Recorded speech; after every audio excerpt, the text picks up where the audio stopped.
Bonjour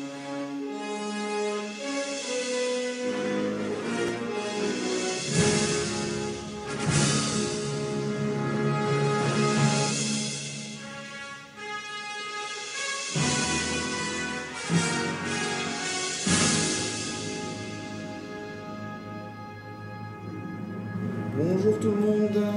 Bonjour à tous. Bienvenue pour ce premier webinaire toulousain. Voilà, on vient d'ouvrir le webinaire, donc on va laisser quelques minutes pour laisser aux derniers arrivants de se connecter. On va pas laisser un quart d'heure toulousain, vous en faites pas. Voilà, bon, on va commencer, les suivants arriveront, il est 12h18, si on veut tenir ce timing, on y va. Alors, donc bonjour à tous, et donc bienvenue pour ce webinaire sur le sujet du marché des ESN sur la région toulousaine en 2025, avec une petite perspective des évolutions. On va vous donner notre vision, les différents scénarios qu'on imagine sur ce marché des ESN en 2025. Pour ceux qui ne nous connaissent pas, on va se présenter rapidement. Donc de mon côté, je suis Bastien Bialade. Je suis le cofondateur de Staffman avec Joël Allot. J'ai une vingtaine d'années d'expérience dans le secteur des ESN, développeur Java de formation au début des années 2000. J'ai commencé ma carrière sur le développement Java chez CS pendant quelques années, avant de passer une dizaine d'années chez Aztec, où j'ai évolué sur différentes fonctions de management, de business et de direction générale, où j'étais donc directeur d'Aztec sur Toulouse et ensuite sur la région sud-ouest. Voilà, et puis après j'ai passé 3 ans chez Alten, où j'étais directeur de département, où je gérais un peu plus de 500 personnes sur la région, avec un périmètre Bordeaux-Toulouse, principalement sur l'IT. Et donc Joël Allot, donc moi j'ai un parcours un peu parallèle à Bastien, ingénieur de formation. J'ai évolué sur des postes de développeur, chef de projet, direction de projet, et j'ai un peu de business et direction de business unit. Je passais la grosse partie de ma carrière chez Aztec en tant que directeur technique, où j'ai eu la chance d'avoir des responsabilités d'un point de vue national, ce qui m'a permis de découvrir un petit peu tous les grands comptes sur le territoire. Et tu as eu la chance de bosser avec moi? Ouais, oui, bien sûr. À la preuve, j'ai signé pour continuer. Et il y a 3 ans, donc, je me suis lancé avec Bastien sur l'aventure Staffman. Alors, Staffman, on ne va pas vous le présenter maintenant. On essaiera d'en faire une très rapide synthèse tout à l'heure. Mais dans l'idée, l'objectif pour nous, c'est d'animer une communauté d'ESN et c'est de valoriser ce savoir-faire des ESN. Et c'est aussi le pourquoi de ce webinaire aujourd'hui. C'est trouver des sujets qui intéressent notre métier. Ouais, l'idée, c'est de sortir un petit peu de son couloir, de sortir un petit peu de la tête d'un guidon et de se donner un peu de vision et de partager cette vision ensemble. Alors, on va remercier aussi tous les participants. Je vais vous les citer rapidement. Donc, merci d'être présents. Merci à Accenture, Atos, Aerospace Valley, Audentiel, OSI, Axileo, Capgemini, Diginov, Elter, Hexakis, Perchaud, GECO, Groupe Archibald, Emofix, Infotel, Keleo, Kerus, Medsys, Nextirawan, Forea, Randstad, Silicom, Solution Data, SPI, SQLix, Taclabs, Synchron, Technofy, TMC et Youp Digital. Donc merci à tous d'être là et n'hésitez pas si on vous a oublié, à vous signaler, mais on est parti pour un premier exercice qui est un icebreaker. Il a fait ça sans respirer. Alors on commence avec un petit jeu très simple. Alors, on va voir si vous êtes meilleur que dans les autres régions. En fait, l'objectif, c'est d'arriver à trouver les 15 premières ESN. Alors, on a fait un classement sur le chiffre d'affaires en 2018 sur l'IT et l'ICT. Attention, certains classements qui circulent sur LinkedIn ne prennent que l'IT. Donc, arriver à sortir les 15 premiers. Donc, ce que je vous propose, c'est d'utiliser le chat. Et allez-y, commencez à essayer de trouver ces 15 noms. Normalement, c'est Vous en faites partie, hein, certains. Ouais. Alors, dans l'ordre, on peut y aller. Capgemini 1, c'est le numéro 1. Atos, c'est le numéro 2. Youp, c'est le numéro 3. Non, je rigole, pas encore. Alors, AK, ok. AK numéro 14. IBM numéro 4. Sopra Steria numéro 3. Effectivement, OBS numéro 7. Tu check? Ouais, je check. Devoteam, non. Et Devoteam, non, encore du boulot. CGI, oui. CGI numéro 8. IBM, on l'a dit. CGI. GFI, tout à fait, numéro 11. Altran, oui. Altran numéro 10. SQLI, non. Alten, oui. Et numéro 9. Juste devant Altran. Accenture, ouais. Numéro 5. On est pas mal, Allez, on va passer aux réponses. Vous n'êtes pas trop mal. C'est pas mal. Alors, dans les plus connus, en effet, qu'on a cité, Capgemini, Atos, Sopra, IBM, on l'a dit. Accenture, n'a pas été dit Dell. Alors, Dell Technologies, pour information, c'est juste la partie service. Hein, ça ne prend pas en compte les chiffres de vente hardware. N'a pas été dit. Alors, j'ai pas vu passer Econocom. Je me suis peut-être trompé. Je n'ai pas vu. Donc Econocom, qui fait quand même 700 millions, un peu plus de 700 millions. DXC, qui est le regroupement de HPE et CSC, une fusion qui date de 1 ou 2 ans. Le nom n'est pas très connu peut-être.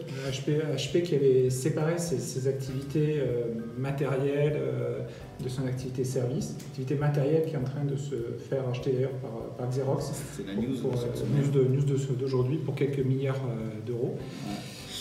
Et en effet, Altran et Capgemini maintenant, oui, c'est ça, tout à fait. Ça sera le classement pour. Alors, je ne sais pas si dans les chiffres 2019, ça sera déjà intégré. Ouais, enfin, c'est pas encore fait. Enfin, il y a eu quand même l'accord de l'Union européenne sur le sujet récemment, mais normalement, c'est sur les rails. Et un oublié, le 15e, alors qui est moins implanté en région, qui est Neuron, grosse activité infra, qui est très très implantée sur la région parisienne. Alors c'est vrai que ces marchés, ces ESN ou ces sociétés de services de conseil françaises, on les voit comme des acteurs hyper importants et très gros. Mais quand on les met en perspective sur un marché mondial, on voit que nos champions en France ne sont pas forcément aussi forts que ça au niveau mondial. Donc il y a ce qui entraîne aussi une politique de rapprochement, de fusion, on en parlait tout à l'heure, entre Cap et Altran notamment. En fait, le marché français représente, pour ces sociétés qui sont dans ce top 15, représente à peine 7% de leur activité. Donc on a un peu cette légende urbaine de croire que les ESN ou ces sociétés de services et de conseil sont des sociétés, sont des modèles ultra franco-français.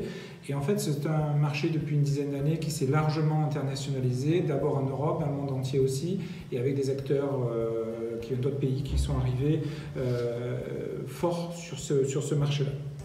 C'est un modèle qui s'est vraiment exporté et aujourd'hui, finalement, qui devient un peu moins dépendant de l'activité française. Complètement. Donc, quelques chiffres sur l'Occitanie. Je te laisse les commenter. Oui, alors ouais, ce sont des chiffres avec le source étant le Syntec. On va regarder quelques chiffres. On va par exemple le taux de féminisation de notre activité sur la région Occitanie. Alors on est à 26,4%. On fait encore moins bien que le secteur au niveau national. Donc on n'a pas de quoi être fier sur le sujet. Là où on est à 47% au niveau de l'économie, on est à 27,5% dans le secteur du numérique, logiciel et services au niveau national, et donc 26% en Occitanie. C'est un sujet hyper important et un sujet qui peut d'ailleurs, je t'ai expliqué, mais résoudre plutôt cette problématique de tension sur le staffing. Si tout simplement on était à 47% aussi de femmes sur le secteur, ça serait déjà un peu moins compliqué, mais c'est un sujet qui d'après moi, n'est pas prêt d'être résolu. Quand on fait une analyse, notamment dans les écoles en ce moment, dans les écoles d'ingénieurs ou autres, on voit que ce taux de féminisation est toujours aussi bas. Donc il faut aller chercher encore plus loin dans les études, dans les formations et comprendre pourquoi on a des femmes qui partent, qui sont pas encouragées vers aller ces filières-là. Complètement. On est sur un métier plutôt jeune, un pourcentage un peu plus haut que le reste de l'économie à moins de 30 ans. Des métiers où on ne vieillit pas trop non plus, puisqu'il n'y a que plus de 45%, il n'y a que 28%. Un métier de CDI, c'est pas une surprise. 92%, c'est un taux qui est extrêmement fort par rapport au reste de l'économie, mais qui est un taux qui a tendance à s'effriter, on va en parler tout à l'heure, à s'effriter au profit notamment du métier de freelance dans cette économie. La rémunération, on va zoomer 2 minutes là-dessus. Joël, je te laisse prendre le relais sur la rémunération. Alors on voit qu'on a une rémunération moyenne à 42K, 42,6. C'est à peu de choses près équivalent à ce qu'on retrouve dans les autres régions, que ce soit sur la région de Bordeaux. Rennes est un peu plus bas, mais Lyon est à peu près équivalent. On peut quand même noter un écart par rapport... Alors on voit qu'on a une moyenne nationale à 50, donc on est en dessous. Pourquoi ? Parce que tout ça est tracté par une région parisienne où le salaire moyen est à 58K.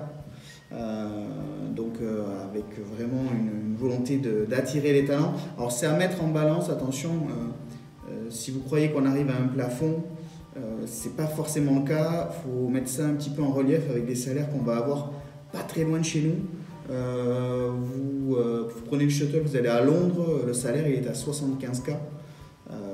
Oui, il y a le coût de la vie, il y a tout ce que vous voulez, mais ça reste quand même des salaires bien plus élevés. La Suisse... On discute avec les Lyonnais ou les Grenoblois, enfin, l'impact par exemple de la Suisse, là où on est à 40K, en Suisse on est à 100K. On est à 100K. Et aux États-Unis, on est entre 100 et 130K sur l'ensemble du territoire américain. Donc ça prend en compte certes la Silicon Valley où le moindre développeur est payé $400 000. Mais il y a aussi, je sais pas moi, le petit gars qui fait l'infra à l'Utah, quoi. Donc on est je sais pas pourquoi j'ai pris lui, mais pourquoi pas. Donc voilà, donc c'est pas fini sur cette partie salariale, la montée n'est pas finie. Alors je vais vous parler des 2 cartes que vous voyez sur la droite normalement. Donc la première, la carte en verte, montre quelque chose de très frappant dans le secteur, c'est que plus de la moitié du business, aujourd'hui, la moitié des salariés se trouve sur Paris. C'est quelque chose qui est... on se rend peut-être pas complètement compte quand on est en province, mais la moitié de ce qui se passe sur l'ensemble du territoire se passe sur Paris et c'est quelque chose qui est puissant et qui rend le marché parisien très particulier. On vous dira quelques différences tout à l'heure. Deuxième région, c'est pas nous, c'est pas l'Occitanie, c'est la région Auvergne-Rhône-Alpes qui en termes de volume est la plus puissante. On arrive qu'en 3e position. À mettre en balance avec la carte que vous avez juste en dessous. Cette carte, elle est intéressante parce qu'elle montre la croissance. Donc là, on a vu tout à l'heure la répartition des salariés. Là, si on regarde la croissance, l'élan, l'énergie, la croissance, elle est plus forte en province qu'en région parisienne. Aujourd'hui, il y a une dizaine de régions en France qui font mieux en termes de croissance que la région parisienne. Donc ça montre quoi ? Ça montre finalement que ce marché parisien est saturé et que c'est la province qui prend le relais.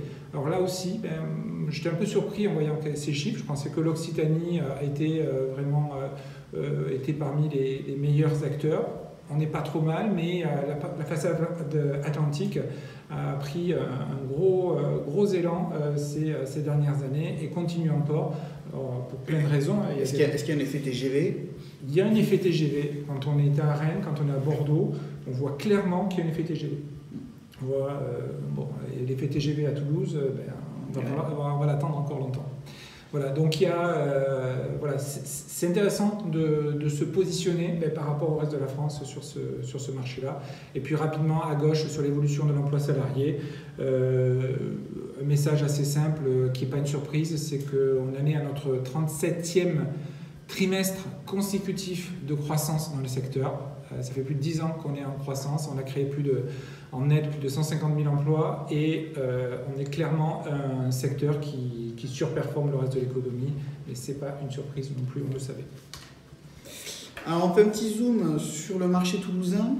On a essayé de synthétiser très rapidement pour se dire quels étaient les atouts et aussi les difficultés de notre marché. Alors sur Toulouse, on a une grosse dépendance quand même au secteur de l'aéro. On a un acteur Airbus, alors Airbus c'est tout le groupe Airbus qui va beaucoup peser sur le marché et quand Airbus va bien ou quand Airbus va mal, ça va impacter sur l'ensemble de l'économie puisque quand Airbus fait des sorties, quand on va avoir des ingénieurs qui vont être disponibles, ils vont être répartis sur les autres marchés. Donc même les ESN qui ne travaillent pas directement avec Airbus vont être impactés par cette bonne santé. Ensuite, l'attention sur le recrutement, alors ça c'est pas une spécificité toulousaine, globalement c'est partout en France, c'est partout en Europe, mais ce qu'on va noter c'est déjà une tendance qui est des consultants qui partent vers le monde freelance, qui vont vraiment aller vers de l'indépendance. C'est une tendance de fond dans tout le pays, ça fait un petit moment que c'est vrai sur Paris. Notamment dans des secteurs, on prend la finance, le bancaire, beaucoup de consultants se sont mis indépendants il y a déjà quelques années. Donc tu prends le bancaire sur Paris, tu comptes le nombre de consultants qui ne sont pas indépendants. La majorité, ce sont des indépendants. Et nous, en province, ça a mis plus de temps à arriver, mais aujourd'hui, voilà, ça commence. C'est plus seulement les seniors qui se mettent indépendants. On va aussi avoir des débutants, des gens qui ont 1-2 ans d'expérience, qui vont se mettre indépendants parce qu'ils le peuvent, parce qu'ils trouvent des clients. Ensuite, dans les tensions sur le recrutement, on va avoir une des causes, l'attraction des clients. On a nos clients, les clients finaux, qui depuis maintenant 2-3 ans sont remis à recruter. Donc ça, ça a un impact aussi. Donc souvent, ça peut être par les ESN, par un jeu de pré-embauche, une sorte de pré-embauche petit à petit, mais ça rend plus difficile ce recrutement. Et enfin, un troisième point sur la tension sur le recrutement qu'on a noté, c'est le peu d'import de talent. Alors ça, pour un peu l'expliciter, on voit notamment en région parisienne, depuis quelques années, s'est mis en place des sociétés qui vont faire venir des ingénieurs d'Europe de l'Est, d'Afrique du Nord, pour venir chercher tous ces ingénieurs pour abreuver ce marché. Surtout dans la partie informatique. Moins dans l'ingénierie, c'est moins concerné, mais sur la partie informatique, il y a des filières entières qui se sont organisées. Et c'est des flux importants. En région et notamment à Toulouse, pour des raisons du tissu industriel local, c'est vraiment beaucoup moins vrai. Donc cet apport de sans frais qu'on va avoir sur Paris, on ne va pas l'avoir nous en région. Mais c'est quelque chose qui peut arriver. Complètement. Et ensuite, des demandes de plus en plus fortes des candidats, donc on l'a vu sur les salaires avec des augmentations assez importantes, et c'est pas fini. Et ensuite, des demandes de plus en plus importantes sur la mobilité, sur le remote. Ça a noté quand même que 80% des candidats qui passent des entretiens demandent si le télétravail est possible. Remote, télétravail, pardon. Donc voilà, donc ça, c'est des demandes qui sont maintenant communes. C'est vrai que les entreprises qui arriveront à résoudre un peu cette équation de télétravail, de remote avec leur business pourront plus facilement sûrement recruter. Après, quand on est hyper dépendant, par exemple, des problématiques de sécurité, soit de l'assistance technique, soit des problématiques de sécurité, c'est compliqué. Donc c'est un sujet sur lequel les clients finaux des fois arrivent à attirer un peu plus. Complètement. Dans nos forces, désolé je les ai minorés un petit message de l'Office du tourisme toulousain, la qualité de vie toulousaine. Ce qui veut dire aussi, donc ça c'est une réalité, hein, les gens sur Toulouse restent relativement en région, restent sur Toulouse, ce qui n'est pas forcément vrai sur d'autres régions. On a un turnover plus faible, mais attention, c'est de moins en moins vrai. Toutes les régions sont en train d'avoir à peu près une régularisation complète.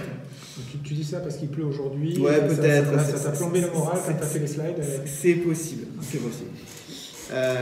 Non, mais ça va aussi par le fait que les candidats, comme on l'a dit tout à l'heure, ils demandent de la qualité de vie, ils demandent du télétravail, ils sont moins attachés forcément au lieu, mais plus à l'ambiance et à l'expérience. C'est un problème génération, pas un problème.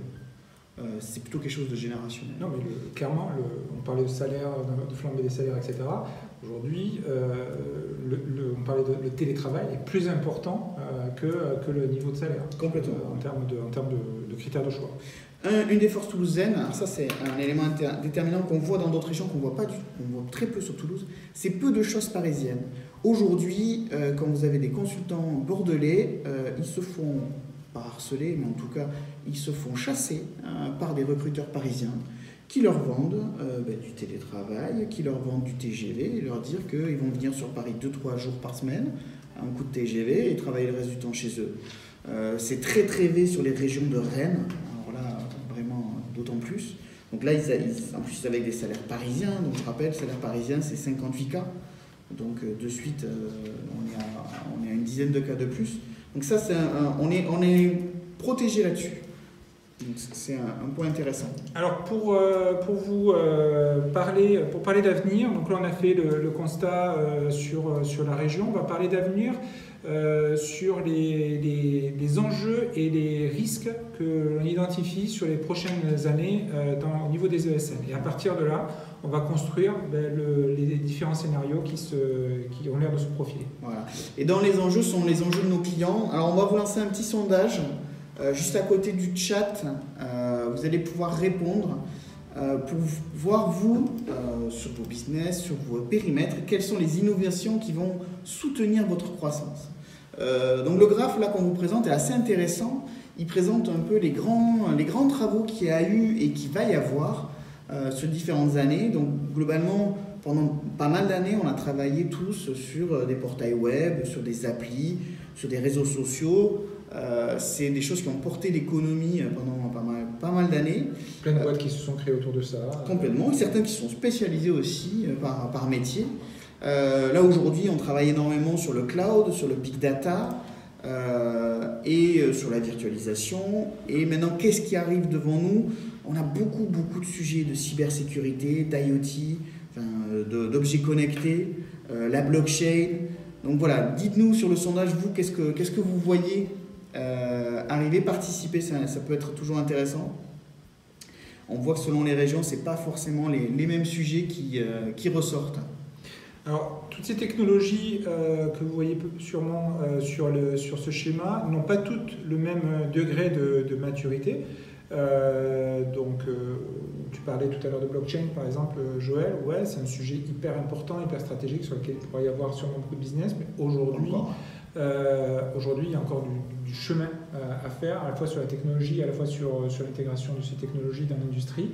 Là, les sujets, on voit qu'on est encore que l'industrie s'est transformée ces dernières années, mais on en est encore au balbutiement de cette transformation. La digitalisation de l'industrie, c'est aujourd'hui clairement ce qui va driver, ce qui va piloter notre croissance sur ces prochaines années.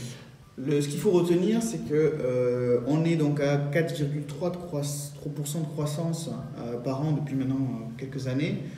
Globalement, tous les signaux portent à croire qu'on va se maintenir. La seule restriction, ça va être notre capacité à aller trouver les ressources et les talents pour répondre aux enjeux de nos clients. Ça va vraiment être, la principale difficulté. La tendance sera la même, ça ne veut pas dire qu'on va y aller en ligne droite, hein. Il y aura peut-être sûrement des petits coups de vent, mais la tendance aujourd'hui, elle est au moins dans ce rythme-là sur les 10 prochaines années sur ce secteur.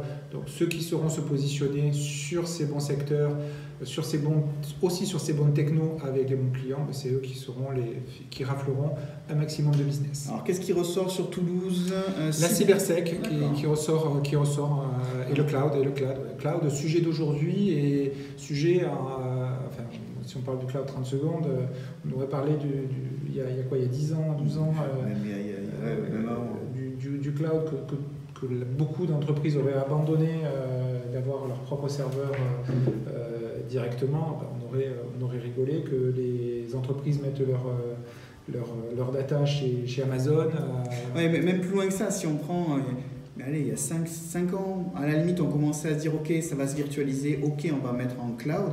Mais personne n'avait vu qu'un acteur américain, qui était une plateforme de vente, allait prendre 80% du marché.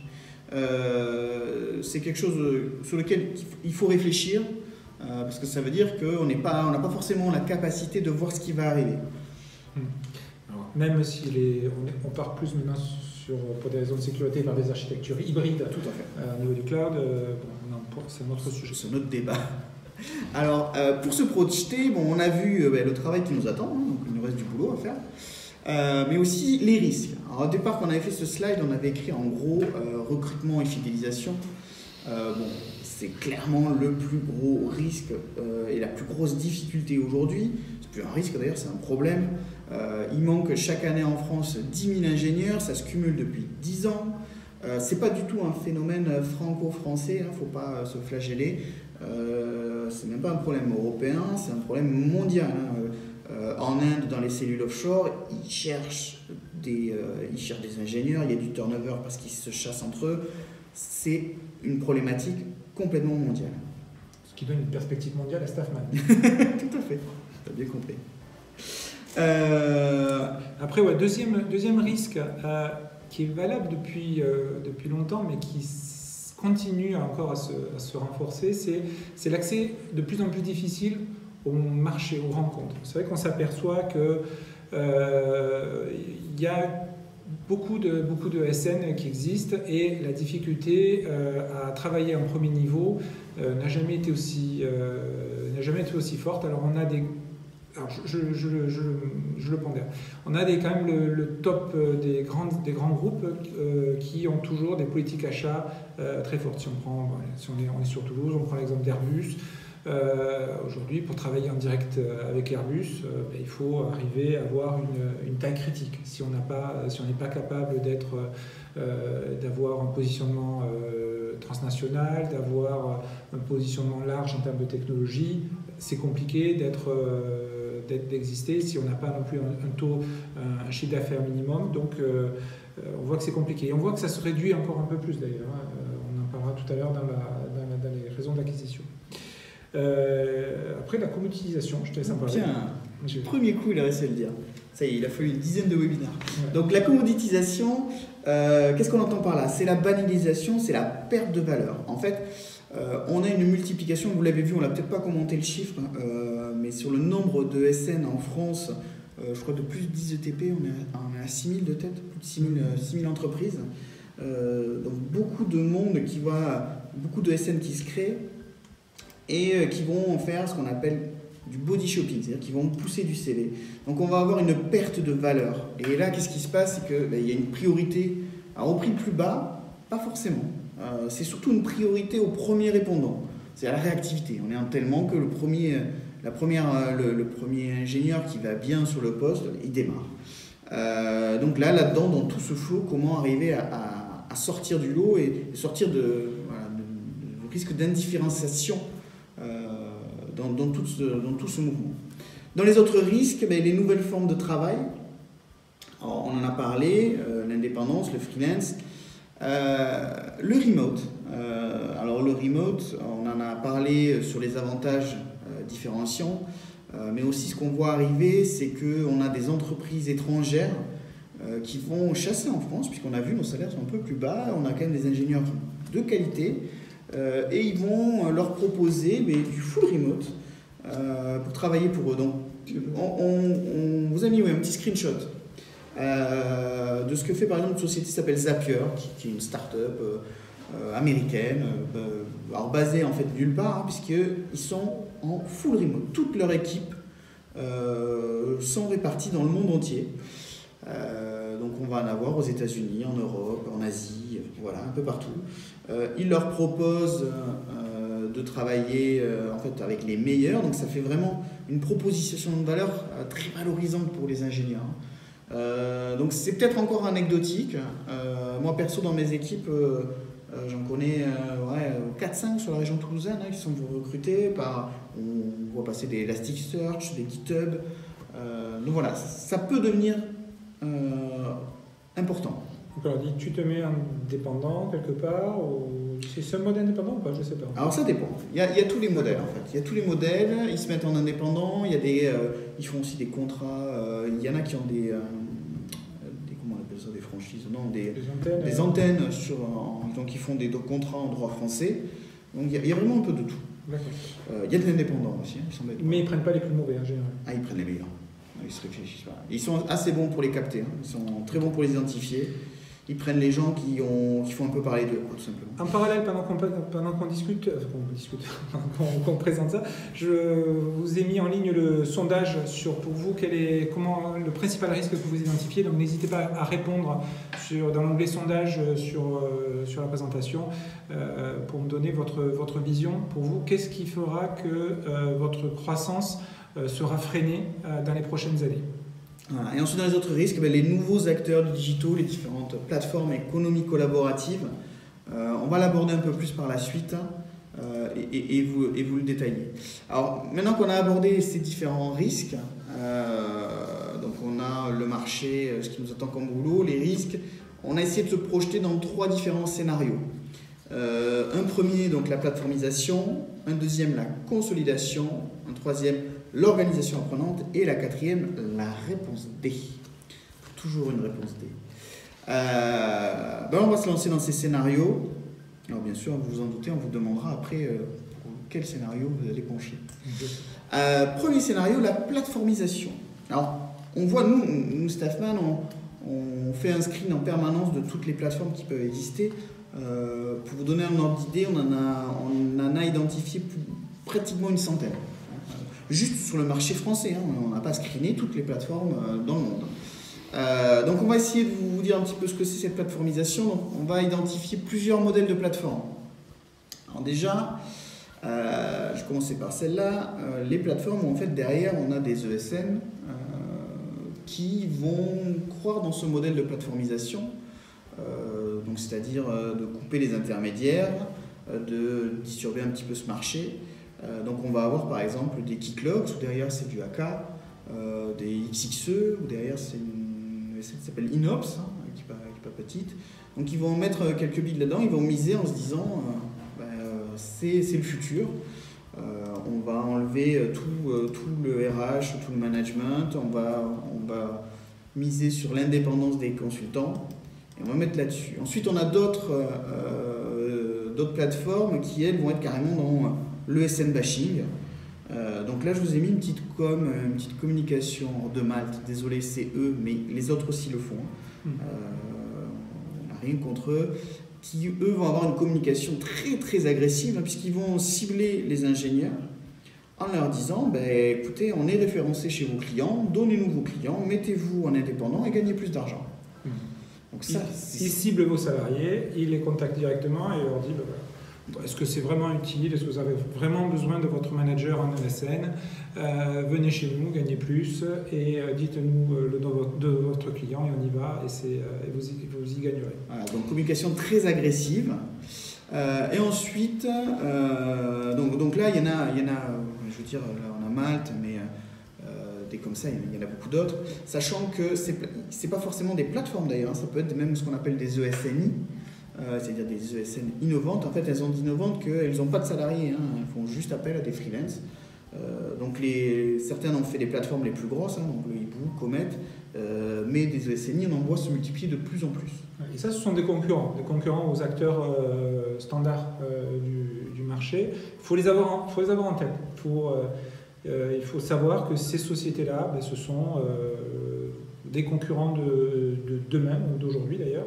Donc gardez-les dans vos viseurs pour votre analyse. Si en face de vous, chez vos clients, vous voyez justement des plateformes, dites-le nous sur le chat, c'est intéressant de savoir dans les régions, parce que certaines, on ne va pas se le cacher, certaines sont très parisiennes.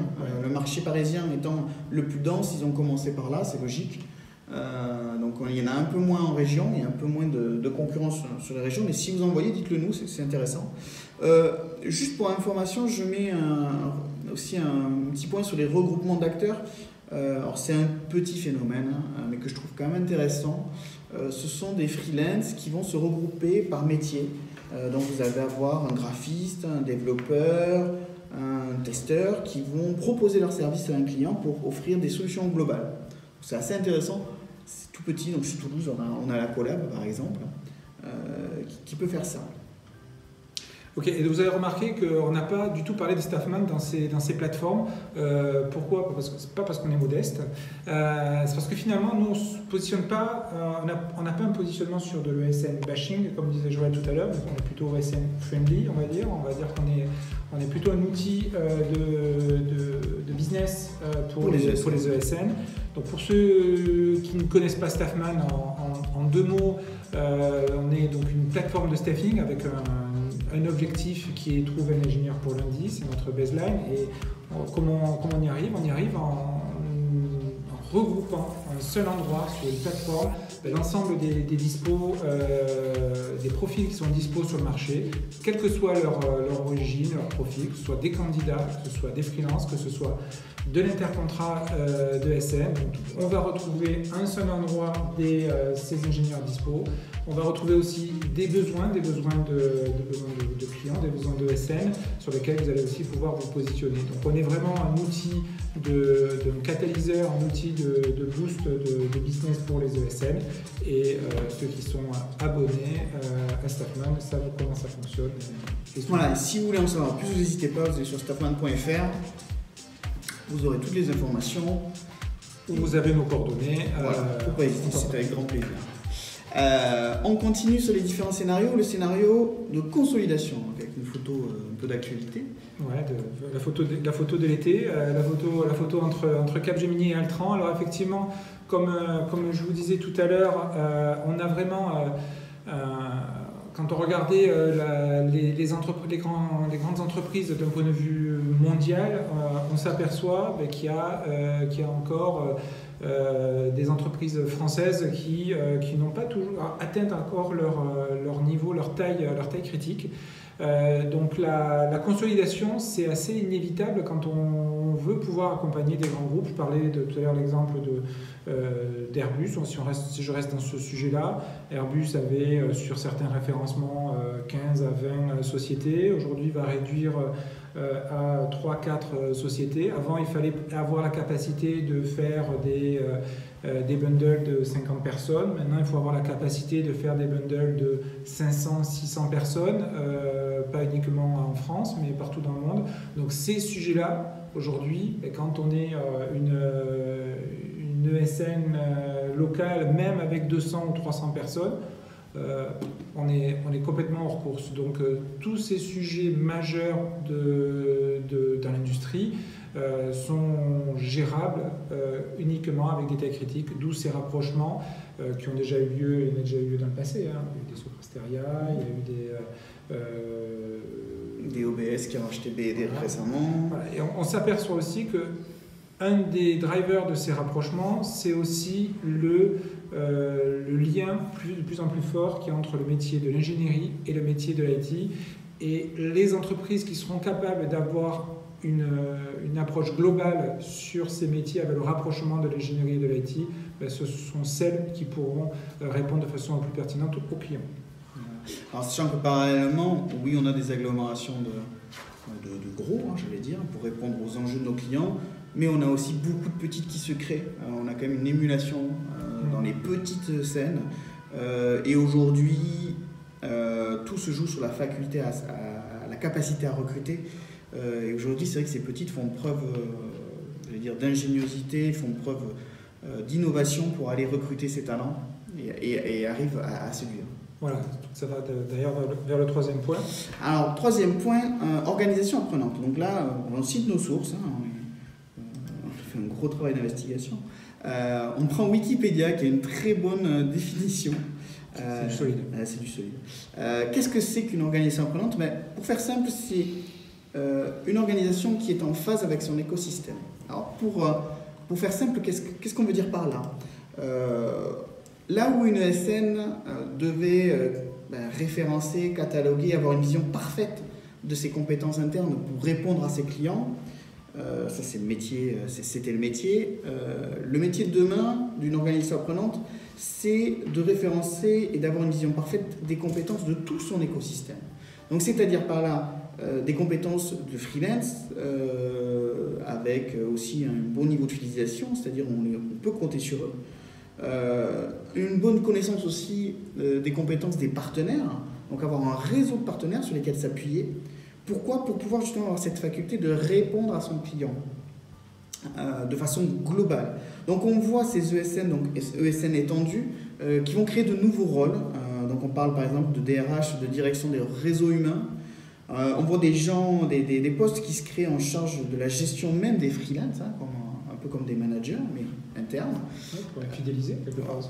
Tout à fait, de les fidéliser, de les suivre. C'est vraiment tout un tas de métiers, tout un tas de méthodes et d'organisations qui se mettent en œuvre. Donc nous, Staffman, c'est vrai qu'on s'intègre là-dedans en donnant justement la possibilité d'avoir une vision immédiate des disponibilités qu'on va avoir sur notre écosystème. Et c'est quelque chose qu'on voit se démarquer de plus en plus. Donc vous, voilà, on vous demande de participer, de savoir, on vous met un petit sondage. D'après vous, quel scénario va s'imposer? Donc A, plateformisation. Donc plateformisation, donc les outils, les différentes plateformes. Finalement, les ESN vont peut-être être remplacés par des plateformes. C'est un peu dans le sens de la co-utilisation. Finalement, est-ce qu'il ne faut pas réduire les coûts au minimum et avoir finalement que du matching entre des compétences et des prix. La consolidation, c'est celui-là que j'ai du mal. La consolidation, ça va. Et finalement, la consolidation, c'est des rachats. Est-ce qu'il n'en restera qu'un? Est-ce qu'il restera la méga soft company worldwide qui sera la championne et qui raflera tout? L'organisation apprenante, donc c'est vraiment ce savoir-faire d'écosystème. Ensemble, enfin on va plus loin, plus et la réponse D, moi je trouve intéressante, c'est de dire que c'est aucun des trois peut-être, et c'est peut-être vraiment un autre scénario qui va s'imposer. Voilà, donc si d'ailleurs je vois qu'il y a des gens une personne qui a voté la réponse D, moi je suis preneur d'avoir un peu, de développer un petit peu plus le sujet. Voilà, la réponse D, c'est peut-être finalement, nous, ce qu'on pense au fond de nous, c'est finalement quelque part un peu des trois, quoi. Plateformisation, Amazon n'a pas tué Carrefour, donc il y a du marché pour tout le monde. Pour l'instant. Tu crois qu'Amazon va tuer Carrefour? Ouais, je sais pas, peut-être. Quand même. Ouais, je suis pas sûr. Consolidation, oui, il y a besoin d'acteurs gros pour répondre à des projets de plus en plus importants chez nos clients, mais comme je disais, il y a aussi un émiettement derrière. Donc plus ça consolide, plus ça crée des anciens acteurs, donc ça tourne tout ça. C'est le marché qui grossit aussi, c'est pas que les acteurs. Et organisation apprenante, oui, on est convaincu qu'il faut être intelligent pour répondre, être le plus pertinent auprès des clients, et que ceux qui resteront dans leur couloir seuls feront de plus en plus d'erreurs. C'est une évidence. Donc on voit que c'est assez équilibré. La plateformisation a l'air de sortir du lot dans les premiers résultats. Ok, c'est vrai que souvent nous on a l'organisation apprenante. C'est souvent l'organisation apprenante. C'est peut-être nous qui on essaie d'influencer. Peut-être, c'est possible, mais de mauvaise foi. Voilà. Si vous avez des questions, n'hésitez pas, c'est le moment. Voilà, il est 13h01, on arrive à la fin. On tient le timing. On est pas mal. On est pas mal. Donc on espère que ce sujet vous a plu. On a plein d'autres sujets en tête. Donc promis, la prochaine fois, Toulouse n'arrivera pas en dernier. On essaiera de le faire. On essaiera de faire un événement aussi en physique, c'est toujours sympa. Ouais. Donc dans les sujets, on a le social staffing, utiliser les réseaux sociaux pour recruter correctement. On a plein d'idées. Donc on espère que ce format vous plaît, vous intéresse. Voilà, donc on a fait une captation de ce webinaire, donc une vidéo vous sera envoyer prochainement, les supports également. Donc surtout, n'hésitez pas à le partager, à échanger autour de vous. Si vous avez envie de prolonger le débat sur ce sujet qui nous passionne aussi sur l'avenir, et si vous avez des idées à confronter, on est toujours preneurs, c'est des choses qui nous font avancer à tous. Donc merci à tous, on vous souhaite un très bon appétit et on vous dit à très bientôt. Merci. À très bientôt, merci.